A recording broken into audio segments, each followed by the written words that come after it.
وقال النبي صلى الله عليه وسلم من بنى لله مسجدا بنى الله له بيتا في الجنة. لائق صدر احترام صدر مجلس اور اسٹیج پر تشریف فرما علماء کرام، دور دراز سے تشریف لائے ہوئے مہمانان گرامی اور میرے اسلامی بھائیوں،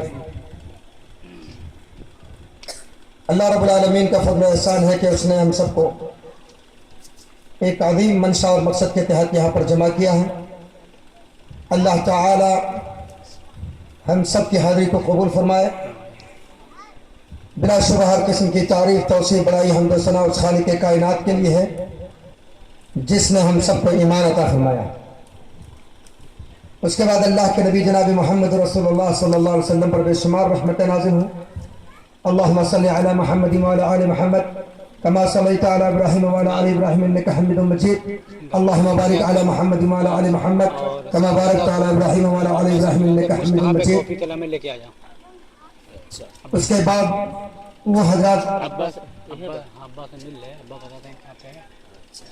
جو آج ہمارے درمیان، جو لوگ ہمارے درمیان موجود نہیں ہیں، اپنی زندگی پوری کر کے اپنے اپنے قبروں میں پہنچ چکے ہیں، مگر انہوں نے اپنی زندگی کتاب و سنت کی روشنی میں گزاری ہے، اللہ کے رضامندی کے لیے اپنا وقت گزارا ہے، اللہ کے نبی صلی اللہ علیہ وسلم کی اطاعت میں اپنی زندگی گزاری ہے، جن کا جینا اور مرنا صرف اللہ کے لیے تھا۔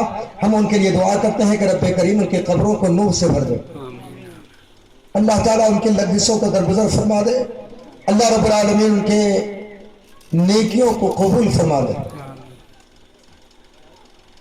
اس کے بعد وہ حضرات جو آج ہمارے درمیان موجود ہیں، آپ جن کے سینوں میں کتاب و سنت کی محبت ہے، اللہ اس کے رسول کی رضامندی کے لیے، اللہ کی رضامندی کے لیے جیتے اور مرتے ہیں، اللہ سے دعا کرتے ہیں کہ رب کائنات انہیں دنیا اور آخرت میں سرسبز و شاداب رکھے، اور جب تک دنیا کے اندر قائم رکھے، ایمان کی حالت میں قائم رکھے، اور جب دنیا سے گزر جائیں تو اللہ کی رحمتوں میں پہنچ جائیں۔ برادران اسلام، آپ کی یہ مجلس کوئی معمولی مجلس نہیں، اس لیے کہ اس کا مقصد عظیم ہے، تعداد اصل چیز نہیں ہے، بلکہ اللہ رب العالمین نیتوں کو دیکھتا ہے، آپ کے دلوں کو دیکھتا ہے، یہ اصل چیز ہے آپ کی اور ہماری نیت۔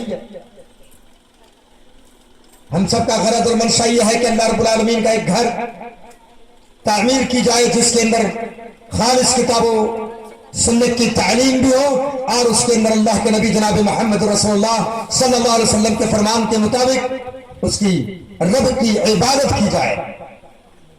عبادتیں بہت کچھ کی جاتی ہیں، دنیا کے اندر بہت ساری عبادتیں ہوتی ہیں، مگر ان کے طریقے الگ الگ ہوتے ہیں، ان کا الگ انداز ہوتا ہے، لیکن ہماری اور آپ کی عبادت اس وقت قابل قبول ہوگی جب اللہ کے نبی جناب محمد رسول اللہ صلی اللہ علیہ وسلم کے طریقے پر ہوگی، اور ہماری نیت بالکل صاف اور صحیح، یعنی مطلب خالص نیت ہوگی اللہ کے لیے، اور علم کی بنیاد پر۔ علم نہ ہو، علم کے بغیر انسان چاہے کہ اللہ اس کے رسول کی پیروی کرے، یہ ناممکن ہے۔ اس لیے اس بات کو اچھی طرح سے دھیان رکھیں کہ علم کی روشنی میں اللہ کے اوپر مکمل بھروسہ کرتے ہوئے اور اللہ کے احکامات کو پورا کرنے کی نیت سے اللہ کے نبی جناب محمد رسول اللہ صلی اللہ علیہ وسلم کی اتباع کی جائے، اور اس اتباع کو اللہ تعالیٰ انشاءاللہ قبول فرمائے گا، اور اسی عبادت کو اللہ قبول فرمائے گا جس عبادت کے اندر اللہ کے نبی صلی اللہ علیہ وسلم کی عبادت سے موافقت ہوگی۔ آپ کے خلاف، آپ کی عبادت کے خلاف اگر کوئی عبادت ہو، چاہے وہ جس قدر بھی ہو، قابل قبول نہیں، کچھ بھی نہیں، سارے کے سارے رائے گاہ ہو جائیں گے۔ کیوں؟ اللہ نے فرمایا لَقَدْ كَانَ لَكُمْ فِي رَسُولِ اللَّهِ أُسْوَةٌ حَسَنَةٌ، محمد رسول اللہ صلی اللہ علیہ وسلم کی زندگی تمہارے لیے بہترین نمونہ ہے۔ اللہ نے ہمیں ایک نمونہ عطا فرمایا ہے، ایسا نمونہ جس نمونے کے بعد کسی اور نمونے کی ضرورت نہیں، اور قیامت تک وہی نمونہ چلتا رہے گا۔ اللہ تعالی ہمیں اپنے رسول کی پیروی کی توفیق نصیب فرمائے۔ رب نے فرمایا قل ان کنتم تحبون اللہ فاتبعونی یحببکم اللہ ویغفر لکم ذنوبکم۔ اے محمد صلی اللہ علیہ وسلم، آپ لوگوں کو اس بات کا اعلان کر دیجئے، لوگوں کو بتا دیجئے، اگر تمہیں اللہ سے محبت ہے، اگر تمہیں حقیقی معنوں میں اپنے رب سے محبت ہے، فاتبعونی، میری اتباع کرو، یحببکم اللہ، اللہ تم سے محبت کرے گا۔ اللہ سے دعا کیجیے پروردگار ہمیں اپنے رسول کی اتباع کی توفیق نصیب فرما۔ اے اللہ ہر عمل کو تیرے رسول کے مطابق کرنے کی توفیق نصیب فرما دے، ہمارے اعمال کو تیرے رسول کے مطابق کر دے، ہمارے عقیدے کو تیرے رسول کے مطابق کر دے، عقیدہ بھی محمد رسول اللہ صلی اللہ علیہ وسلم کے مطابق ہو، عقیدہ بھی ہمیں مومنوں کا عقیدہ ہو، مومنوں کا عقیدہ ہو، اور عقیدے کے اندر کوئی کمزوری نہ ہو، بلکہ جو ہے محمد رسول اللہ اور آپ کی اتباع کرنے والے، آپ کے پیچھے پیچھے چلنے والے صحابہ کرام کے عقیدے کے مطابق جو ہے ہمارا عقیدہ تو بنا دے، اور اللہ صرف تیری عبادت کی توفیق نصیب فرما، اور تیری عبادت بھی ہو تو تیرے رسول کے مطابق ہو۔ اس لیے کہ تو نے اس بات کا اعلان کیا کہ اگر کسی نے میرے رسول کی مخالفت کی دنیا کے اندر بھی وہ ذلیل ہوگا، دنیا کے اندر کسی فتنے میں مبتلا ہوگا، اور آخرت میں جہنم کی ماروں گے۔ فَلْيَحْذَرِ الَّذِينَ يُخَالِفُونَ عَنْ أَمْرِهِ أَن تُصِيبَهُمْ فِتْنَةٌ أَوْ يُصِيبَهُمْ عَذَابٌ أَلِيمٌ۔ لوگوں کو اس بات سے ڈرنا چاہیے کہ وہ رسول کی کسی بھی معاملے میں مخالفت کرتے ہیں۔ فَلْيَحْذَرِ الَّذِينَ يُخَالِفُونَ عَنْ أَمْرِهِ أَن تُصِيبَهُمْ فِتْنَةٌ أَوْ يُصِيبَهُمْ عَذَابٌ أَلِيمٌ۔ وہ کسی فتنے میں ضرور مبتلا ہو جائے گا، اور آخرت میں جہنم کی مار ہے اس کے لیے۔ اللہ تعالیٰ ہمیں اتباع رسول کی توفیق نصیب فرمائے، اللہ ہمارے عقیدے کو درست فرمائے، ہمارے اعمال کو درست فرمائے، اللہ نبی کریم صلی اللہ علیہ وسلم کی سچی اطاعت کی توفیق نصیب فرما دے۔ برادران اسلام، ایک آیت آپ کے سامنے ابھی میں نے تلاوت کی، اللہ رب العالمین نے ارشاد فرمایا انما یأمر مساجد اللہ من آمن باللہ والیوم الآخر وأقام الصلاة وآتى الزكاة ولم يخشى إلا الله۔ انما یأمر مساجد اللہ، مسجدوں کو آباد کون لوگ کرتے ہیں؟ مسجد کی آبادی اس کی بلڈنگ سے نہیں ہوتی ہے، اس کی عمارت سے نہیں ہوتی ہے، ورنہ آج دنیا کے اندر بہت ساری مسجدیں یعنی اس کی عمارتیں ہیں مگر کھنڈر کی شکل میں ہیں، کوئی نمازی نہیں ہے، آزان نہیں ہوتے ہیں، آزان بھی نہیں ہوتی، عبادتیں نہیں کی جاتی اس کے اندر، بس دیوار موجود ہے۔ تو دیوار کا نام اصل اس کی آبادی نہیں۔ آبادی کیا ہے؟ آبادی نماز قائم کرنا، اس میں عبادت کرنا، اور وہ بھی طریقے رسول کے مطابق، یہ اصل ہے۔ انما یأمر مساجد اللہ، مسجدوں کو آباد کرنے والے لوگ ہیں من آمن باللہ والیوم الآخر، جو اللہ پر ایمان رکھتے ہیں اور قیامت پر یقین کرتے ہیں۔ من آمن باللہ والیوم الآخر، جو ایمان رکھتے ہیں مکمل طور سے اللہ پر، اس سے مراد تمام تر ایمانیات ہے، یاد رکھیے گا، صرف اللہ پر یعنی اللہ کے بارے میں صرف ایمان نہیں، بلکہ اللہ نے جن جن چیزوں پر ایمان لانے کے لیے کہا ہے وہ تمام کے تمام ساری چیزیں اس میں شامل ہے۔ جہاں پر یہ بات کہی جائے من آمن باللہ، اللہ پر ایمان کا مطلب یہ ہے وہ تمام تر ایمانیات جس کا ذکر کتاب و سنت میں موجود ہے، یعنی ایمان کے سارے ارکان۔ من آمن باللہ والیوم الآخر، اور قیامت پر، وأقام الصلاة، اور جو نماز قائم کرتے ہیں۔ ذرا سا اندازہ دیکھیے، اس لفظ پر غور کیجیے کہ اقام الصلاة کا لفظ استعمال ہوا ہے، اور یہ نہیں کہا قرأ الصلاة، نماز پڑھتے ہیں۔ نماز کو قائم کرنا، دونوں میں فرق ہے۔ ایک انسان صرف ان کی صورت اور شکل نماز کی ہو، رکوع ہو، سجدے ہو، قیام ہو، قرات ہو، یہ ساری چیزیں ہیں، مگر اس اللہ کے نبی کے طریقے کے مطابق وہ نماز نہیں ہے تو وہ قیام نماز اس کو نہیں کہیں گے۔